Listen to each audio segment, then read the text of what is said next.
Scott Peck in his book, The Road Less Traveled, says, life is difficult. He goes on to say that the beginning of the acceptance of life's difficulties ironically makes life difficult. Hi, I'm Mike Staver. Let's talk for a few minutes about how real estate professionals can thrive in any market. Because you and I both know that as professionals, the work is not just about the market, because you're capable of thriving in any market.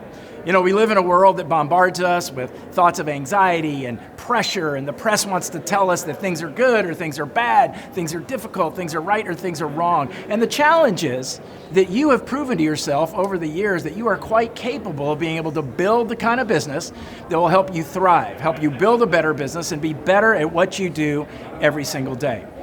But that sounds really good. You're watching this 5-minute video and you're thinking, all right, well, how do I do that there, speaker boy? Well, here's how you do it. First of all, we get rid of some of the notion of what we know to be true about what the world is telling you to do.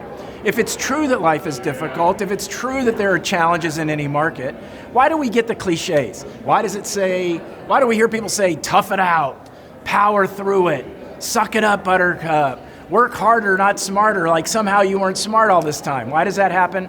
Because most people grasp for the easiest thing on the shelf first. And what I want to encourage you to do is focus on only a few very basic things that are going to ensure that you thrive in any market.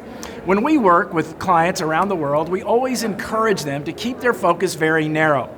You see, the more expansive you get, the bigger your thoughts about how to cope get, the more confusing it gets. I don't know if you're like me, but if I answered every inquiry I got every day about the new whiz-bang tool I was supposed to use to make me great, I'd spend all my day, every day, responding to those inquiries.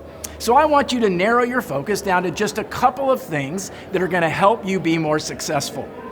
Grab something to write with. Here we go. Number one, slow down. We live in a world, and I know you and I both live in a world that's fundamentally transactionally driven.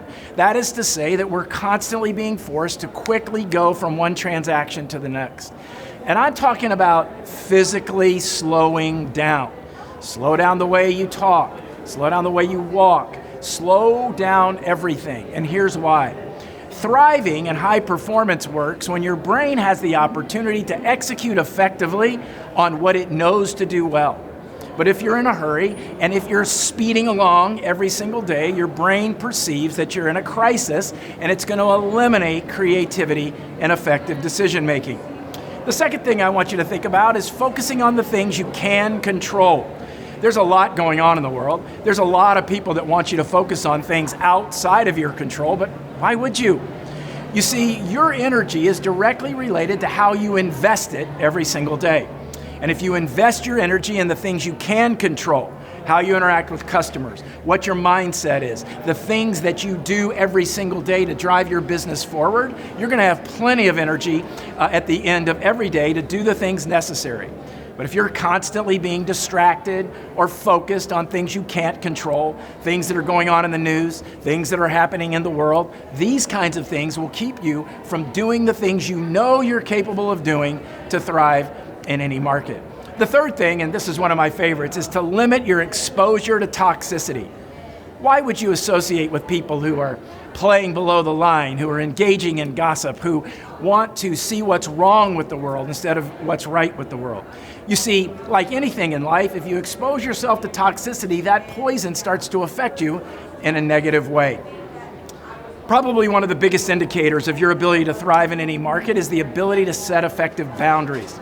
Boundaries are very simple. They're simply what you say no to and what you say yes to. You see, where most of us get in trouble is that we say yes to things we should say no to and no to things we should say yes to. Don't be that person. Where are your yeses and nos? When do you put your phone down at night? How do you determine what the appropriate interactions are with your clients so that you are most effective? You see, if you say yes to everything, you'll be incapable of saying no to anything. And so being able to set effective yeses and nos matters all the time. And then finally, and might make some of you burst into flames, so let's just take a minute, lower the bar.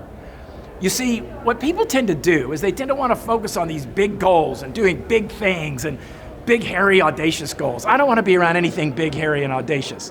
What I want to be around are simple, incremental things that I know that I can do right now that if I stack those things together over time, I'm going to thrive and be successful. See, not being able to do that creates challenges. And so I just want you to think about slowing down, limiting exposure to toxicity, focusing on what you can control, setting good boundaries, and ultimately lowering the bar, and you'll thrive in any market.